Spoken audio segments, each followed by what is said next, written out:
This is Christmas of 2002.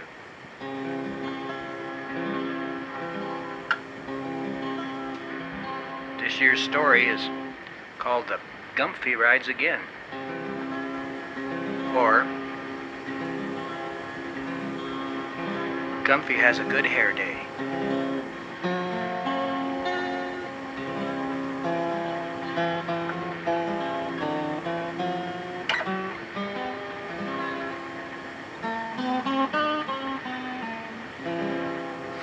Well, you know what a Gumphy is? It's a little creature.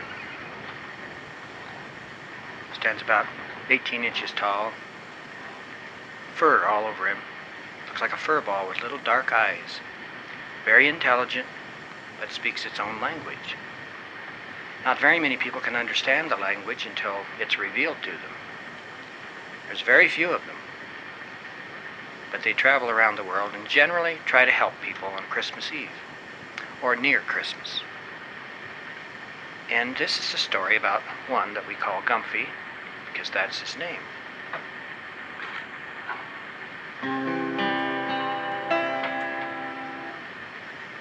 Small beady eyes stared at the fire.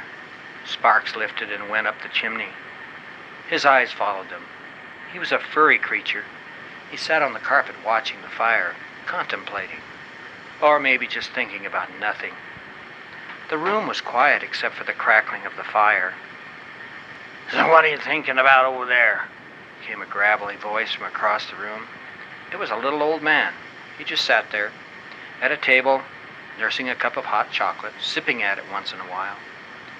The furry creature turned its head and looked at the old man. It mumbled something, but its language sounded like nonsense. But the old man seemed to know what it said, for he replied, "That's what I thought." The room became quiet again. It was a strange room. The walls were earthen, with pieces of plant roots poking through the walls. The roots had been cut off, showing round root ends all over those walls. The chairs and table were carved from large trees, and the bunk beds had mattresses made of fir boughs and grass. The room had a smell of plants, earth, and hot chocolate. The Gumphy sat in front of the fire thinking of all the Christmases, all the times, of the people he had helped at Christmas seasons of the past. Every Christmas he remembered Riley, and for some reason he was thinking of Riley tonight.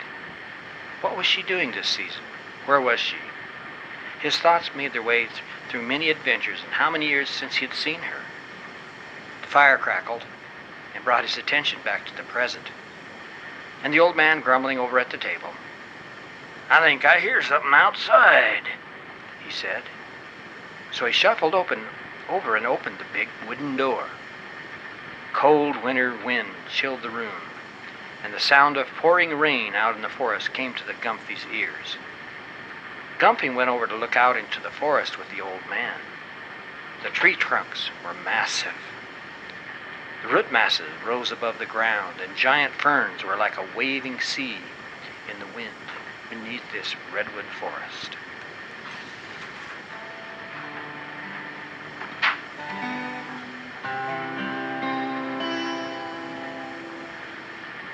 The school campus was busy.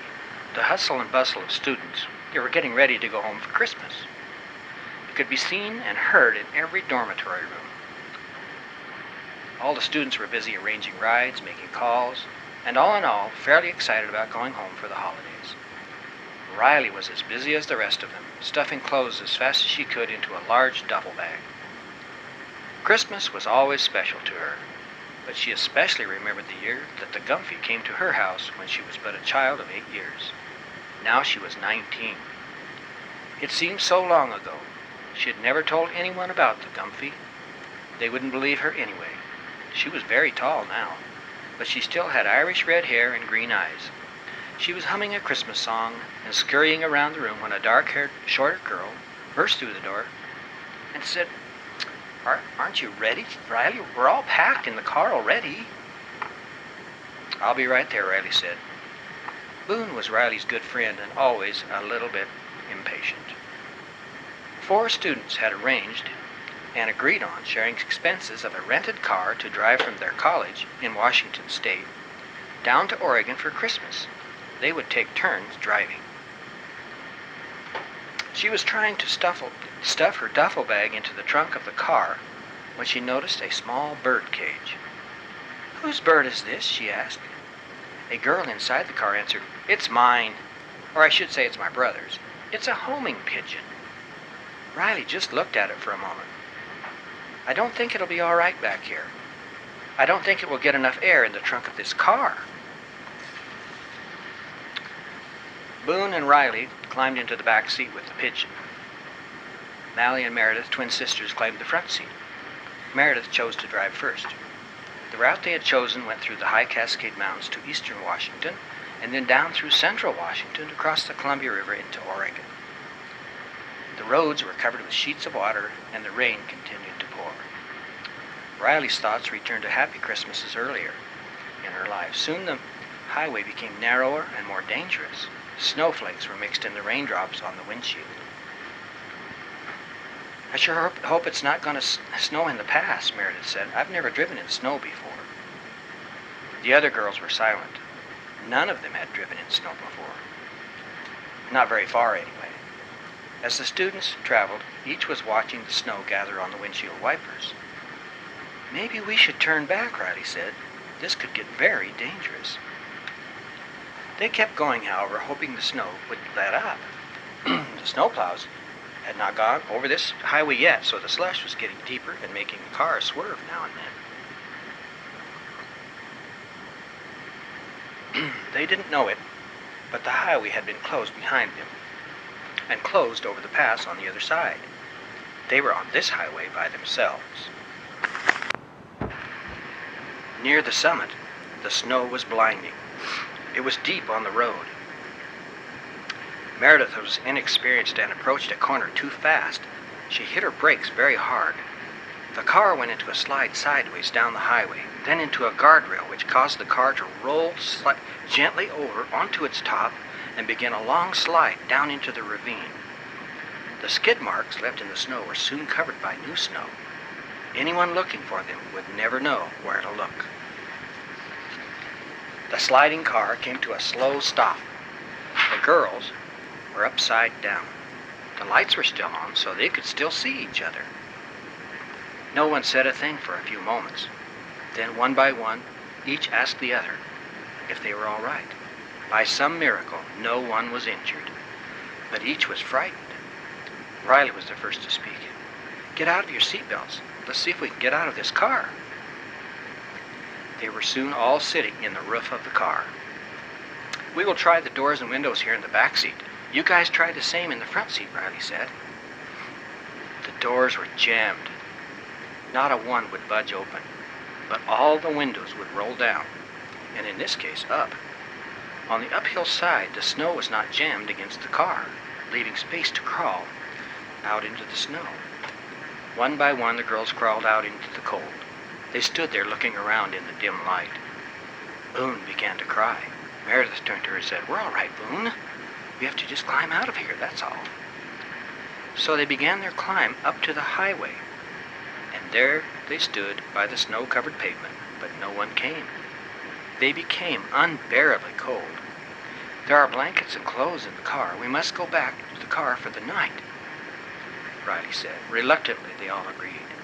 They all huddled in the car all night long. It was still snowing in the morning. The snow had drifted up on the upside-down car. The girls had to dig their way out. They climbed back up to the highway again. There were no tracks on the pavement. There had been no traffic. After a while, they agreed they had to start walking. No one knew where they were. Once more, they made a trek down to the car to gather what might be of some help to them to survive out in the cold. "What about this pigeon?" Riley asked. They all just looked at her. She picked it up, took it out of the little cage, and put the bird in her pocket. Then they began what they knew would be a long walk. As they trudged through the snow, it got deeper and deeper. Still, no cars came. Each was thinking the same thing. They had traveled a long ways, much too far to walk, and they had to keep going. The daylight began to dim. There was no need to voice their fears. "Look, there's some kind of sign." And there was, but it was covered with snow. They went over to the side of the road and brushed the snow from the sign. It said, "Jack's Hideaway," and an arrow pointed at a snow-covered faint path that led off of the pavement into a forested canyon. They stared at it for a while. There might be a building, possibly a warm fire. They had to take a chance. So down the trail they walked for about an hour. They almost missed it. The snow had covered the whole cabin. All that was visible was a chimney sticking out of the snow, and even that was partially covered. The snow was light and dry and easy to move. They plowed their way to what they thought was the front door. It was not locked, much to their surprise. Soon they were all inside, looking around the room. There were 3 sets of bunk beds and mattresses, but no blankets. They lit some candles they found on a shelf. A small wood heating stove in the corner had kindling and wood ready for a life-saving fire. Riley hurriedly busied herself building this fire. There were matches with the candles, but she used a candle to light the fire. They began searching the cupboards. There was canned food of different kinds. They were going to be all right for a time anyway. Now Mally and Meredith found blankets in cedar boxes under the beds. Soon a pan of soup was heating on the stove. "No one knows where we are, do they?" Boone asked. "Oh, we will be missed right away, I think," Meredith answered. "Our parents are expecting us home sometime today. By tonight they will be worried enough to call the state police."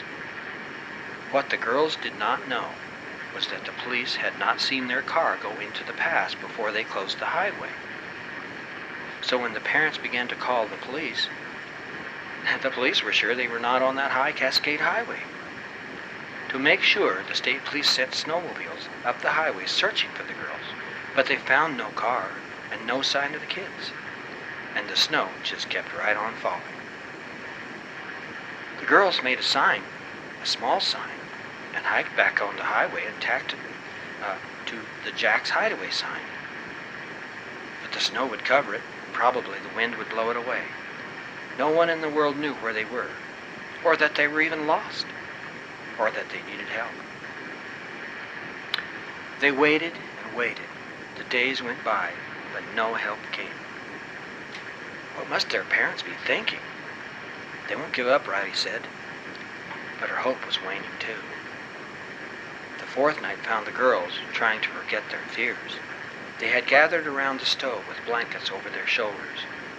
They began talking about their families, their favorite times, and some of their stories would bring tears, others would bring laughter.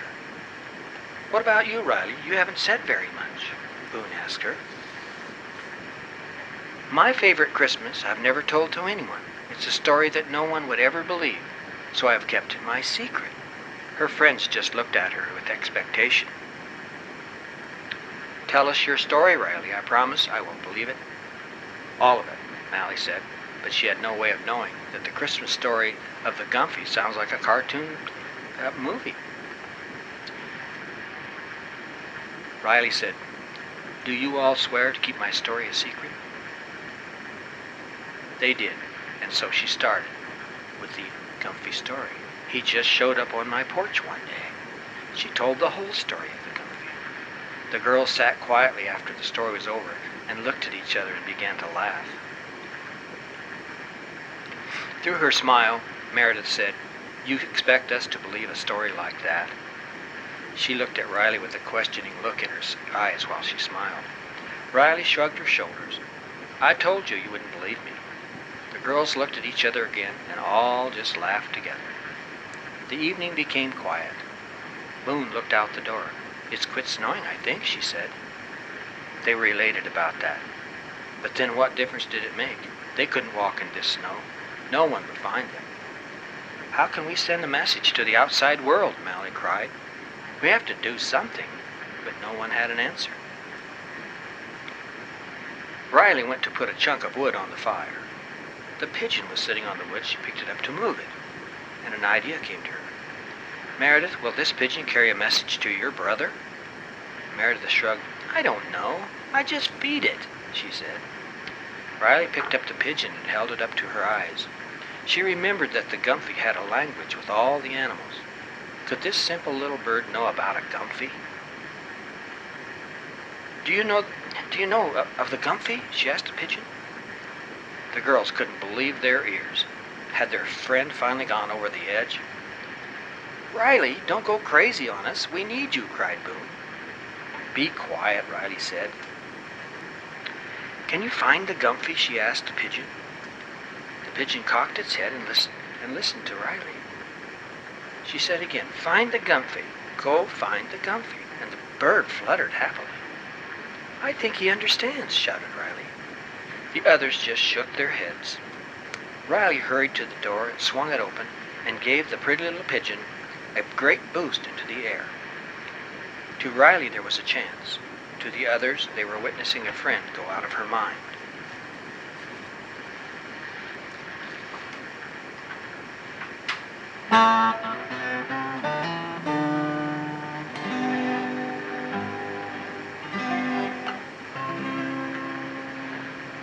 The old man and Gumphy stared out into the wet forest from their cabin door. There was nothing out there. I could swear I heard something out here, the old man said. Then the Gumphy saw it sitting on the railing, a wet, ragged-looking bird. Well, that's a pigeon, said the old-timer, and he went over and picked it up. The Gumphy followed, and then they went over to the chairs by the warm stove. The pigeon cooed and cooed again. Gumphy's eyes brightened and said in excited Gumphy language, he's trying to tell me something. Hugwash, said the old man. Pigeons can't talk. Well, they don't talk to people, though they understand them, said the Gumphy. Hugwash, repeated the old man. Gumphy listened closely to the pigeon. The old man watched. Soon the little furry creature shouted, I've got it. You've got what? I know what the pigeon is trying to say, said Gumphy. He says an old friend of mine is in trouble and needs help right now. The old man didn't believe him. That bird said all that with a couple of coos? The man questioned. I have to go, and right now, said Gumphy. Riley is lost in the mountains many miles from here. No one knows where they are. The pigeon will lead me to them. You want to come along? The Gumphy asked the man. Are you kidding? The old man yelled. In weather like this? And how are you going to get there? Fly? Asked the old man with a laugh. Well, I don't know how I'll get there, but I must go, replied Gumphy. He started packing a small little duff bag. Would my dog be of any good to you? Asked the old man. What dog? I didn't know you had a dog. The old man glared at him. You've been visiting me for a week and you don't know I have a dog? The old man yelled. Come on, I'll introduce you to Hare, my dog. They put on some rain gear and fought the rain for a ways down a fern-lined path into the forest. The dog was in a fenced pen out in the woods by a decaying old barn. The dog was huge. In fact, it didn't appear to be a dog at all, but a large pile of dog hair with eyes. It was much taller than the old man, and to the Gumphy it was a giant. The head alone was bigger than the little Gumphy, if you could make out where the head was. The Gumphy stood in amazement at the giant mound of dog hair. He grumbled in Gumphy grumbles. I didn't know you had a pile of dog hair in the woods that you called a dog. The old man was exasperated. Well, you want to use my dog or not? He'll do anything that you command it, I think. Come to think of it, he might not know your language, that silly garble you call a language.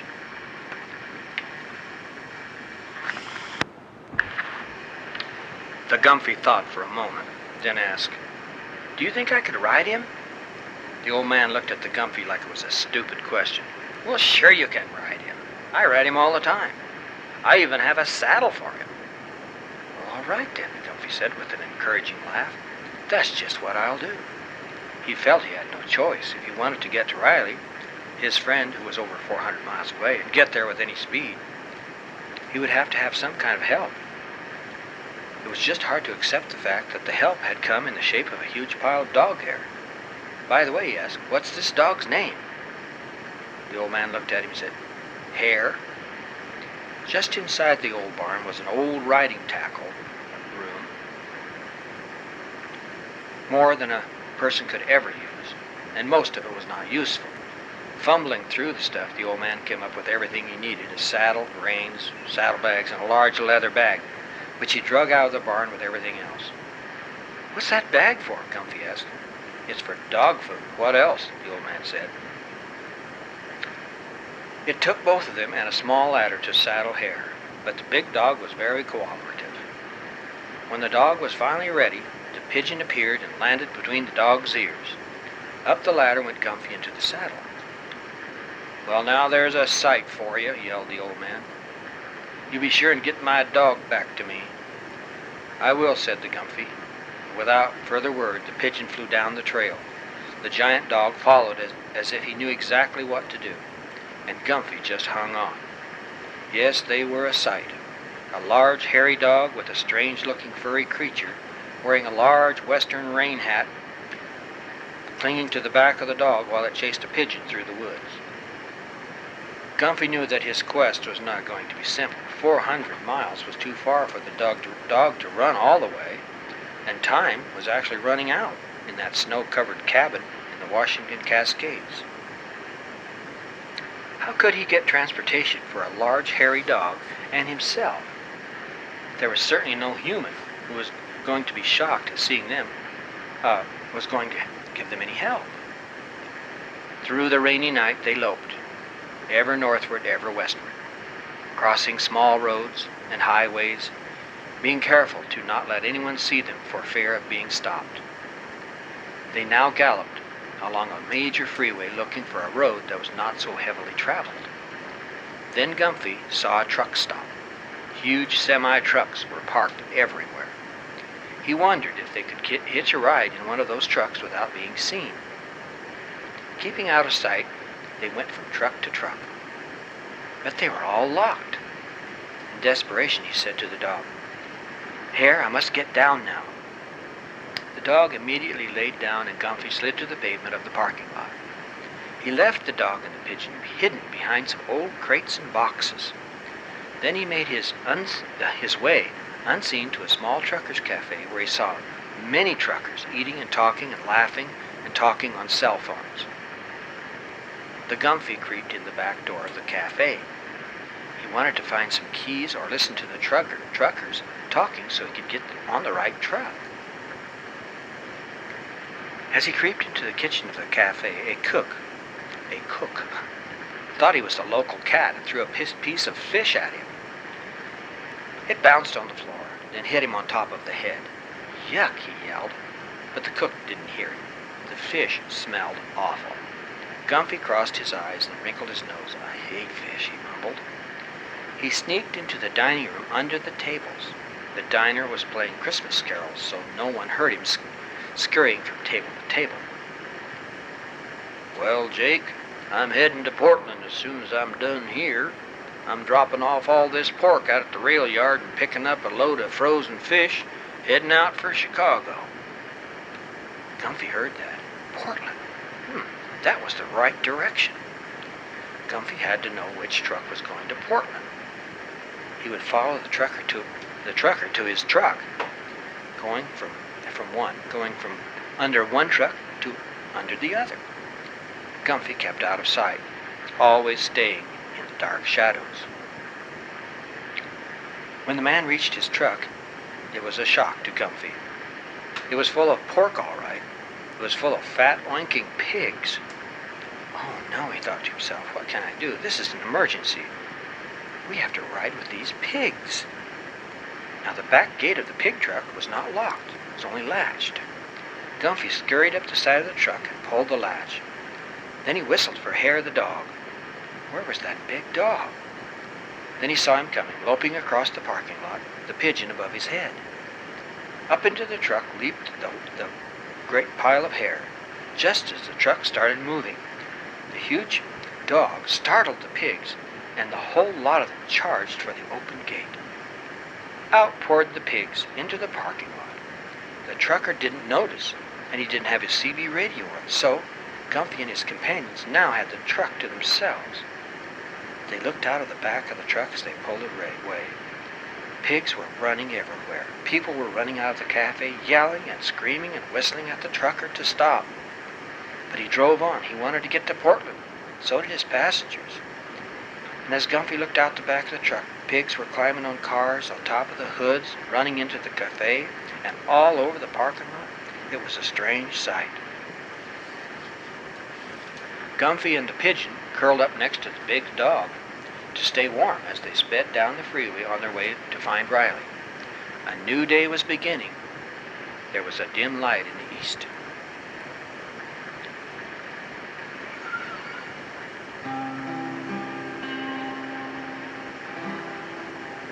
As the sun came up, so did Riley. With only her head out of the blankets, she could tell the fire had gotten low, or was out.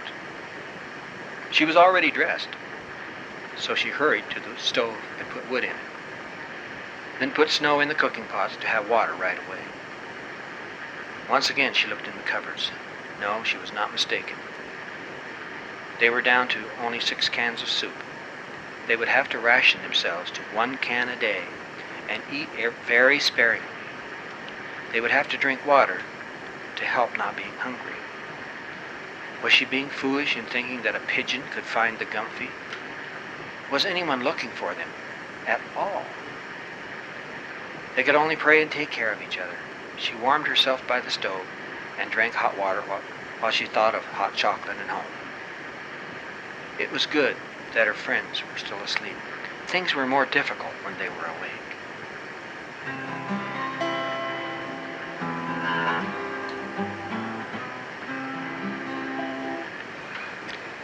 Gumphy heard the trains and woke up to see the big dog was already awake.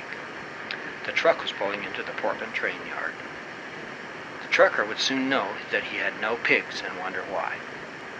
As soon as the truck was going slow enough, they must jump out. Also, they must not be seen, and it was now bright daylight, only 4 days before Christmas. They had been fortunate so far, but would their luck hold out? There were workers and truckers everywhere, so they stayed in the truck, hoping for their chance.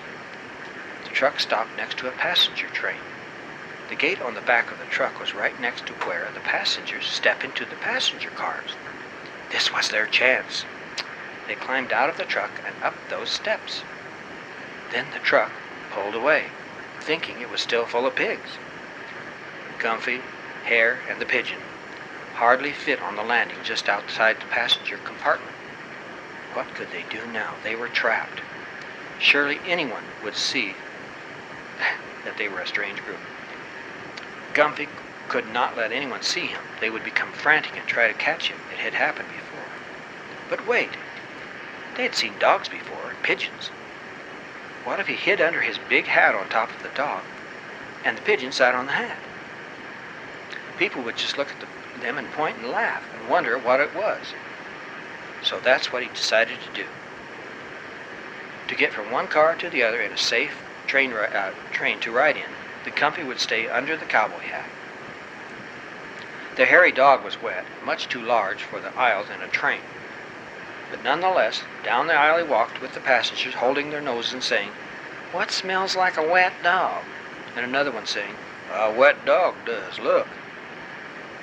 From car to car they walked. Even the conductor stepped aside.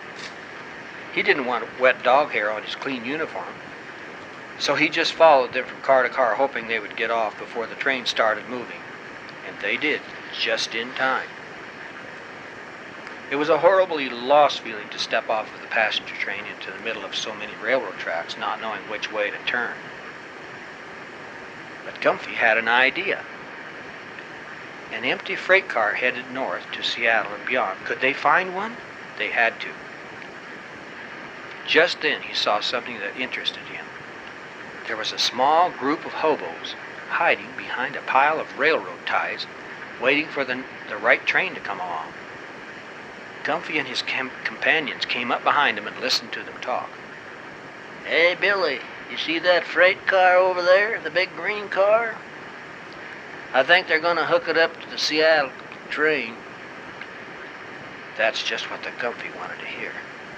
Oh, that ain't leaving for a couple of days, Beaky, Billy said to the hobo with a big nose. I think you're wacky. I heard one of them say it's going to be 2 o'clock today. Billy continued. Well, I hope you're right. I don't want to sit in the boxcar for 2 days waiting for it to move. You got any food? Nah, I guess we best be getting some, Beaky said. Gumphy was hoping the car would leave at 2 today. In just a few hours, they would be in Seattle or even further north. They had to get off where the railroad crossed the North Cascade Highway. Once again, they had to take the chance. One of the hobos turned and saw the strange travelers behind him. He blinked when he saw that the Gumphy was really alive and not a stuffed animal. Hey, fellows, look what joined us. All the hobos turned and looked, but no one was startled. Yeah, whatever, said Beaky, and turned around and looked at the train again for the brakeman and the policeman. Hey, look, they're hooking up the green car. As soon as they're done, and not looking, we have to make a run for that open door. The brakemen were soon done. They waited quietly. The brakeman went around on the other side of the train. So all the hobos ran for the green car. But the first one in was the giant dog, with Gumphy riding, holding on to that cowboy hat, and the pigeon flew in with them. All of them hobos and the Gumphy bunch crowded back into the dark shadows away from that wide door. There were already hobos in that green car. They just moved over and let the dog get in with them. It was dark in there. Hey, who smells like a wet dog anyway? Whispered an old hobo. Well, it ain't me, said another. The big wet dog just sat there. Gumphy raised his eyebrows and looked around at all the hobo faces. Not a one of them thought that they were a strange group, or cared that they were there. So the Gumphy relaxed. The big dog hair laid down and the pigeon cooed. Is there a pigeon in here? Whispered the old hobo. Who cares? Said Beaky. The train began to move, slowly at first, and then it gained speed. Gumphy was so happy that they were on their way, because time was really precious right now.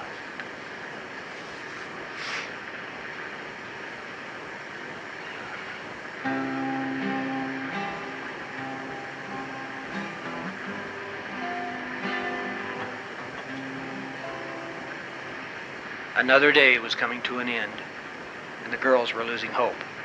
In the silence of the cabin, each was lost in their own thoughts.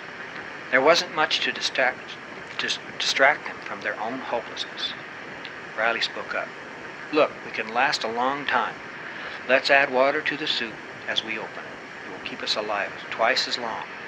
It'll give all the people looking for us more days to search. All the girls agreed. Eating all the soup right now wouldn't ease their hunger anyway, so why not just have a little nourishment each day, just to survive? Meredith added, while we still have some energy, let's gather all the wood we can outside. If we hear an airplane or snowmobiles, we can light the fire. In the daytime, they might see the smoke. At night, they could see the fire. Everyone agreed that it was a good idea, maybe the only idea. So they started working on it right away. They didn't want to use their firewood. But the cabin was in the forest. There might be dry wood in the way of branches of dead trees. They must try.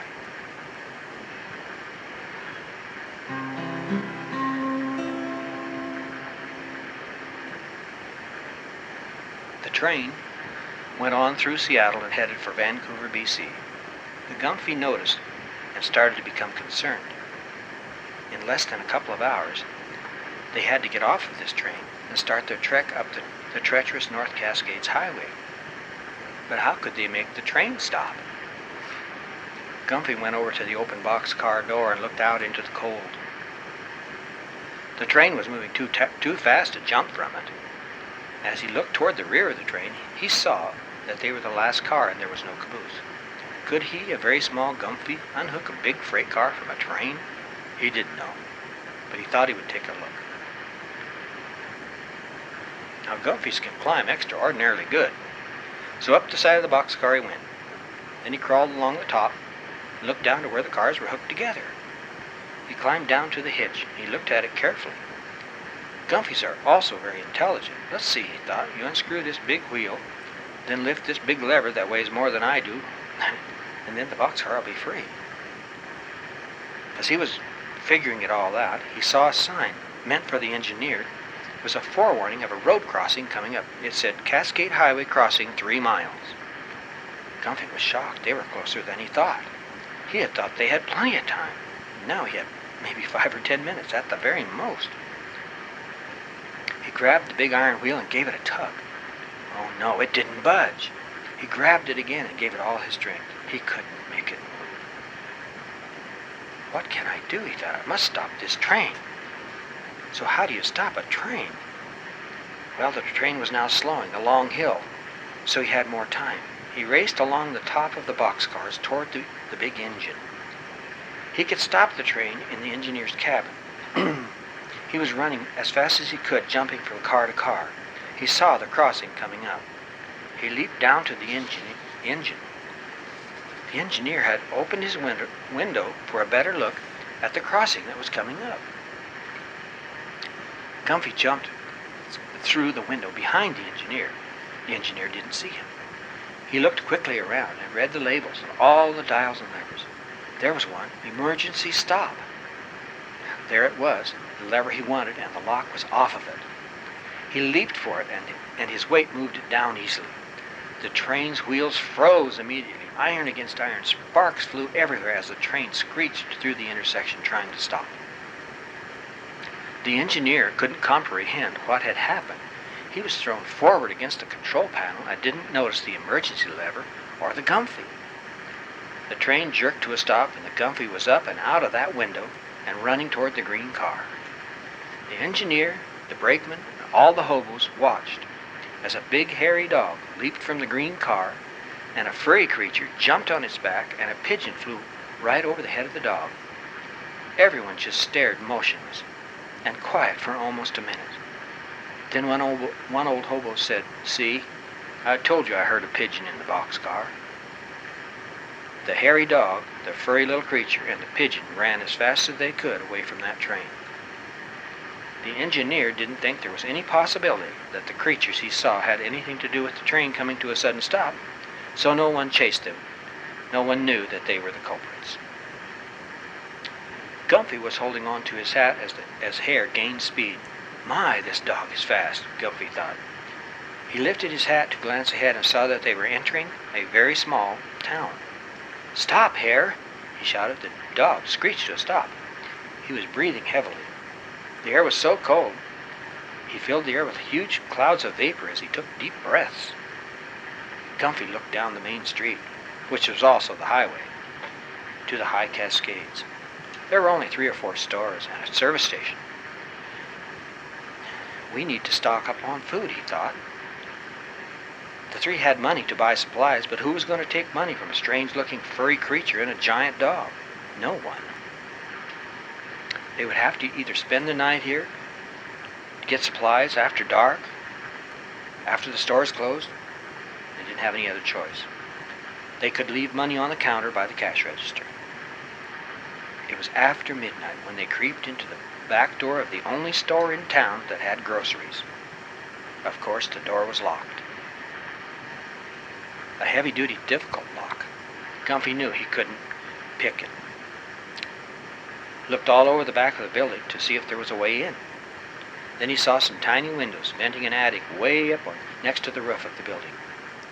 Up the side of the building went the Gumphy. Hare and the pigeon watched from the porch on the back of the store.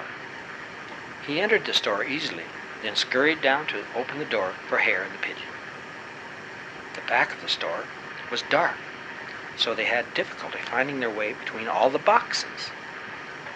The place smelled of various foods, coffee, grain, boxes. The door to the main room in the store was open a little. Just a crack of light came through there. so there must have been a small light in that other room. Gumphy opened the saddlebags on Hare's back, then began searching for lightweight foods that didn't weigh very much. Good, there was a section of backpacking foods, all freeze-dried. There was stew, noodles, soups, oatmeal, and hot drink packages too, like instant hot chocolate and tea. Then he found the dog food section. They must refill Hare's bag of dog food. Okay, Hare, what kind of food do you like? Hare pulled a big bag off the shelf, and it crashed into a stack of cans, knocking them into other cans. It was a loud racket. They all froze, frightened. Gumphy hurried over to a window to see if anyone heard them. All was quiet out on the street. The dog food bag had split open, and Hare was starting to eat. He was very hungry, and the pigeon pecked at the crumbs. Okay, you guys, you could have waited, Gumphy said. Soon the bags were full, and so was the big dog. It's time to get out of there. Gumphy left more than enough money on the counter, and then they made their way to the back door. Just as Hare went through the back door, a police car came around the corner. Its headlights shined right on the big dog. Hare jumped and ran. He hit some garbage cans in the alley, and they went flying. The policeman started to run after Hare, but changed his mind and got back in the car to chase the dog. The policeman didn't see Gumphy and the pigeon. The policeman in the car radioed to the station, which was in the chief's house, and said, "I'm giving chase to a burglar dog. I think he just robbed the store. Now he's running up the Cascade Highway. It's a great big dog. I think I need backup." The radio crackled and a voice came on. "You need backup to chase a dog?" the chief said. "Well, it's a very fast and very big," answered the policeman. "Do you think you got a lot of money from the store?" the guy on the radio laughed. "Okay, quit chasing the dog. I'll call the owner of the store. I'll meet you both down there in about 10 minutes. So the policeman turned around and headed back to the store. Gumphy and the pigeon didn't stay at the store, but immediately hurried in the direction that Hare went. They had their supplies and everyone was safe. They must hurry on. The police persons investigated the crime scene and found the money on the counter by the cash register. "Well, I had that door locked. I don't know how that dog got in here," the store owner said. "Well, I don't know either," said the chief, "but he left money and it looks like you owe him some change." The chief laughed again. "This case is solved," said the chief in a very important manner, "unless you guys want to go chase the dog all night." They didn't. Hare waited in the trees along the highway. Pretty soon his friends joined him, and Gumphy climbed up on Hare's back, and they began their trek again, even though it was dark. They needed rest soon. They would have to find some kind of building. They had climbed in altitude, going up and up, and the air was getting colder and colder. Then they saw lights ahead. It was a motel, a resort motel. Pickups and campers and trailers with snowmobiles crowded the parking lot. They needed some sleep. The Gumphy went from door to door trying the latches to see if a door had been unlocked. As Gumphy luck would have it, he found one, and they went in carefully, and no one was there. The room was cozy. 2 beds with blankets. That was great. It just didn't get any better than this. Gumphy locked the door and drew the curtains, turned on a small light. Oh, great, there was a microwave.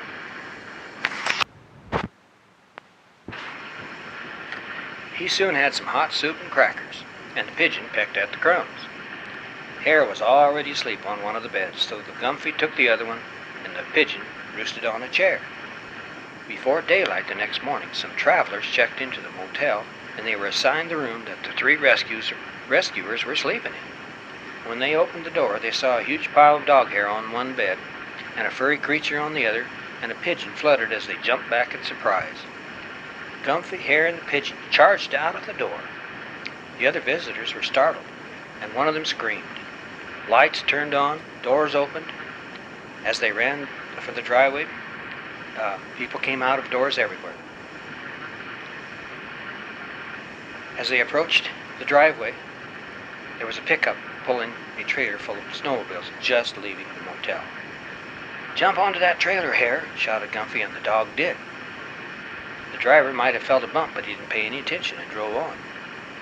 The people at the motel just pointed and yelled, and one of them said, "Was that a dog? What was that on his back?" No one answered.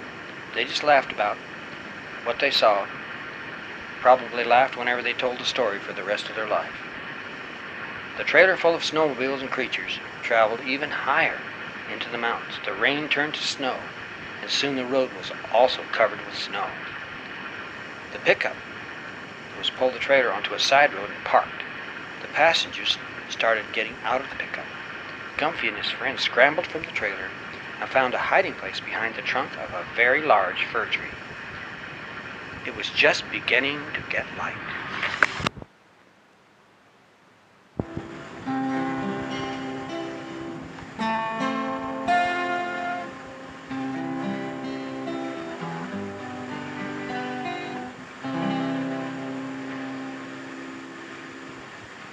It was beginning to get light in Jack's hideaway, too. Today was the last can of soup day. They stayed in bed under the warm blankets, not wanting to use the food. Too soon. Today was the day they had chosen to write their last goodbyes to all of their loved ones. They were dreading it. Yet they knew that it had to be done. The room grew brighter. Riley sat up. She must be the leader. She must have the courage to lead the rest. Once again she built up the fire and put snow on the stove to make water. This was going to be the most difficult day of her life. It was just beginning to get light in Twisp, Washington, too. All the parents had finally convinced the authorities that their children must be somewhere on the North Cascade Highway. Search parties would gather today from miles around. Tomorrow, after much organization, the search parties would go all their separate ways, all connected by cell phones and radios. The weather was clearing, so search planes would be able to fly. Their parents were praying it wasn't too late.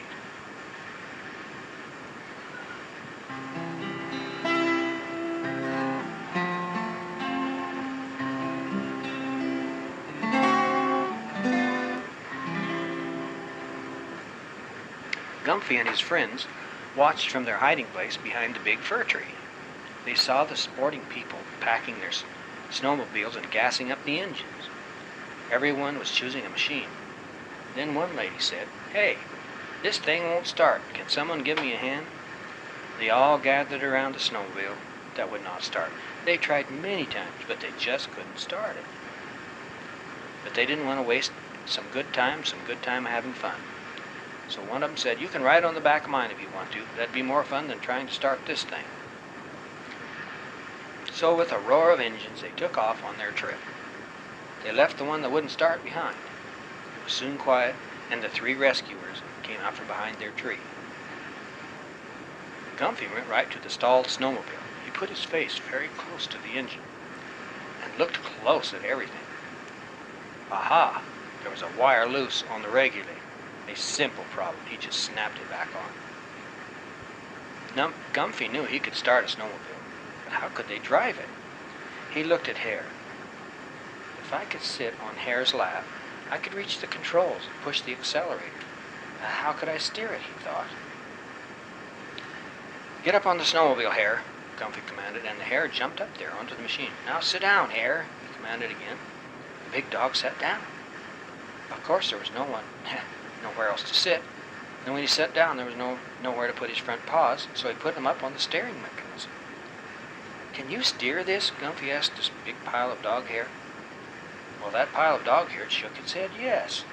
This really surprised Gumphy, but he believed that dog. So there they were, a giant dog sitting on a snowmobile and a Gumphy on his lap with a pigeon resting between the ears of the dog. "Are you ready, Hare?" Gumphy asked. The dog shook his head yes. Gumphy hit the starter. The motor roared alive. Gumphy revved the engine up and down and up and down. The machine was out of gear. But that was an easy problem. There was a shift that had letters R, 1, 2, 3, 4. He knew that R meant reverse, but he didn't want to go backwards, so it was obvious he wanted to hit number 1. Hare was ready and intent with his hands on the steering wheel bars. "Okay, here we go," he yelled, and punched number 1. The machine lurched forward, jumping, and and lurching, and the big dog steering back and forth trying to get the feel of it. But he was heading in the right direction, out to the main road. And when they got to the main road, the Gumphy yelled, "Turn right!"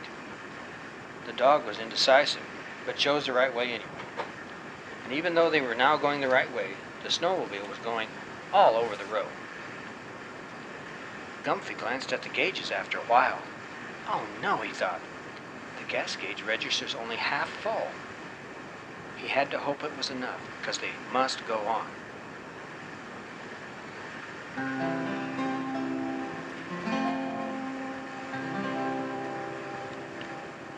Riley wanted to get the girls up and around, but they were so discouraged when they were awake and so peaceful while asleep. Boone was coughing. She had been coughing all night. Riley went to her bedside. There was the shine of sweat on Boone's forehead. Boone must have a fever, Riley thought. Things were getting more serious than she had first thought. Boone was having trouble breathing between her coughing spells. Riley didn't have any medical training, but just from reading books she knew that Boone probably was coming down with pneumonia. A very serious and deadly sickness if not treated right away. She decided to try to keep Boone's fever down if she could. She dampened a cloth with snow and lay it on Boone's forehead. Boone opened her eyes very slowly and said nothing. Riley knew her friend was very sick if she didn't say anything, and a new hopelessness came over her.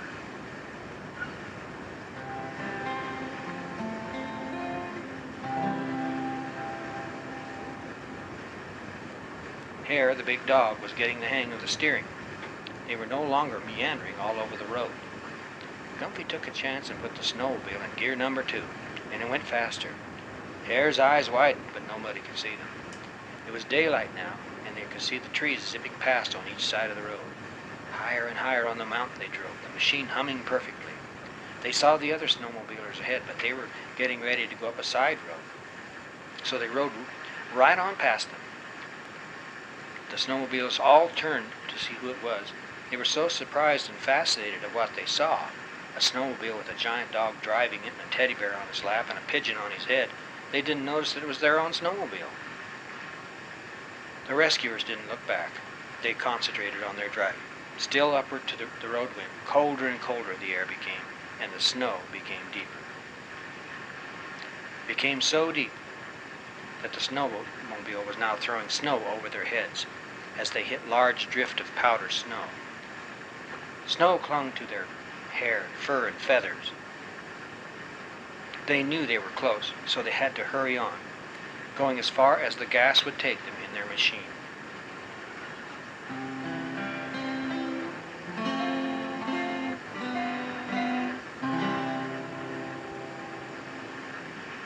Riley woke the other girls and told them of Boone's condition. They climbed from the bed, ready to help in any way they could. "What can we do?" Meredith asked. "We have to try to keep her fever down," Riley said. And then she remembered a camping trip once with her father and something that he had said. Something about the willow bark was like aspirin. The inner bark, now she remembered, there were willow branches sticking up out of the snow behind the cabin.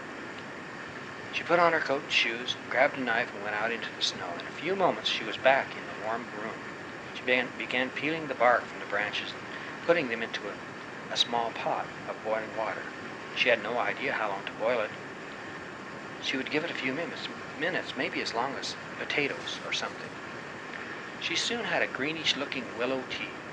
She tasted it. It was bitter. It must be aspirin, she thought. It tastes horrible. "Is Boone awake?" she asked. "Kind of," said the twins. Together they lifted Boone up to a sitting position and forced her to sip the bitter tea. She wrinkled her face and turned her head away, but her friends made her drink it all. Now all they could do is wait. Everything was wait. Wait for the fever to go down, wait for help to come, wait for the end. They were tired of waiting.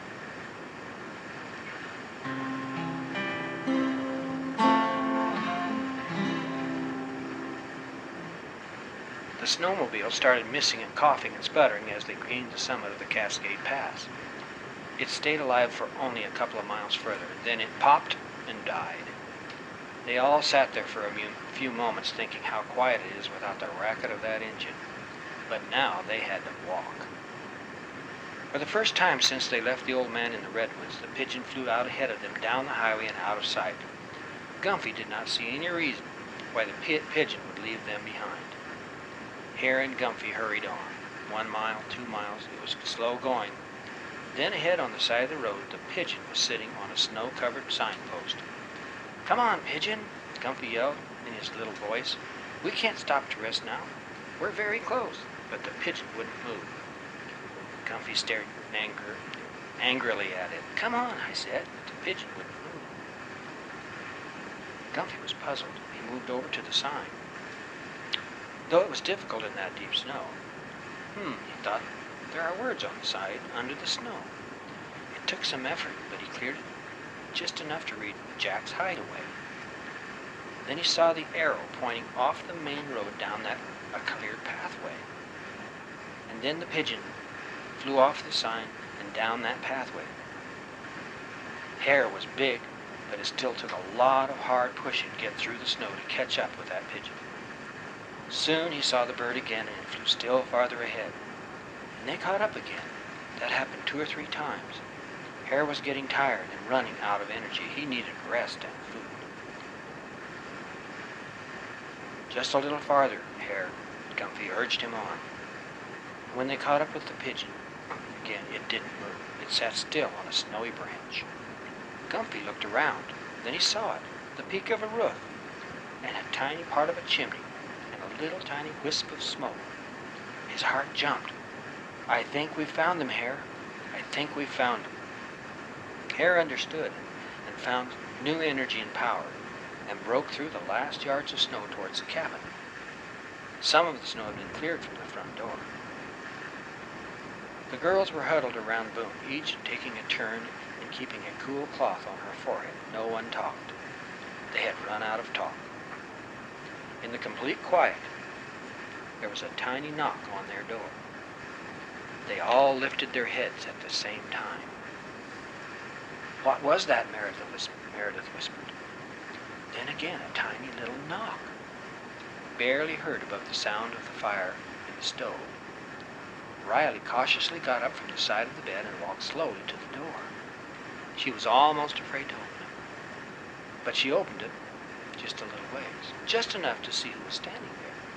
But there was no one. Then she heard the tiniest little voice, in a language she remembered from so many years ago. She swung the door open quickly, and there, to her amazement, was that same little Gumphy creature she had remembered. She squealed and grabbed him up and hugged him and squeezed him till he started to wiggle. She glanced up and for the first time saw that oversized hair pillow some people called a dog. Between his ears, if you could see them, was the pigeon she had taken from the wrecked car and put in her pocket. She turned and ran to the bedside. "Gumphy is here," she screamed, and the twins jumped back and looked at her. "What is that thing that you have?" "This is Gumphy." Just then, the big dog stuck his head in the door. The girls screamed, and the dog screamed at the same time, but his scream was a huge, high bark that filled the room with a noise so loud that Boone sat up in bed with her mouth open, but no scream came out. Riley got everyone quieted down by showing them the pigeon that they all recognized.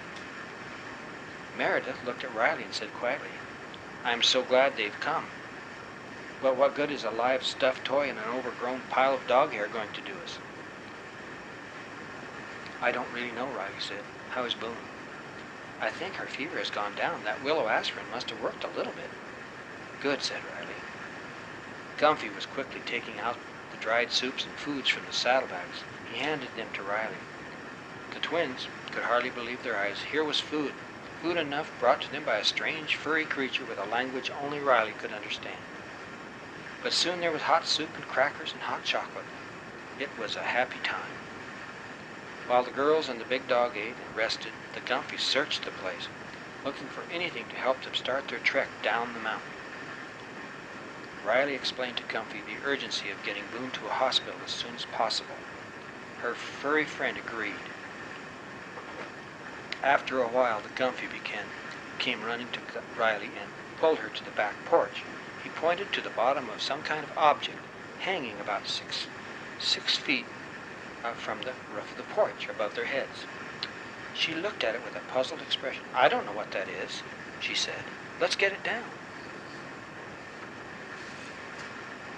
Well, they had to use chairs, a cap, and a knife to cut it down out of the small rafters. Then it was on the floor, right side up. Well, look at that. It's an old sled, Riley said. It's an antique bobsled. It must be 50 years old. Look, it has guiding brakes on each side. What she was pointing at were little handles on both sides of the back of the sled that, when pulled like a lever, shoved metal blades down into the snow. If you pulled on the right lever, it would slow the sled down on the right, making the sled turn right. Riley gathered the girls around so she could translate the ideas that Gumphy was telling her. Get all the blankets you can into the sled. We will put Boone in there. Riley, you will ride on the back to help guide the sled. The twins will help keep Boone in the sled. I will ride on Hare's back. Hare will pull the sled. He won't have to pull much. It is downhill most of the way. We have to go down the east side from here to Twisp, Washington. It's about 30 miles, and we don't have very much time. Everyone looked at this huge dog. Could he do it? Could this big, brave dog pull them 30 miles more? The Gumphy tied ropes he had found to the saddle and to the cinch. Soon they were ready to go. Now remember, Riley, if their sled starts to catch up to the dog when the hill goes down too steep, just apply both brakes. If the sled goes out of control, I have simple slip knots in both hands, and will release the sled from the dog so that he doesn't get hurt. Riley understood it was time to go, time to get underway.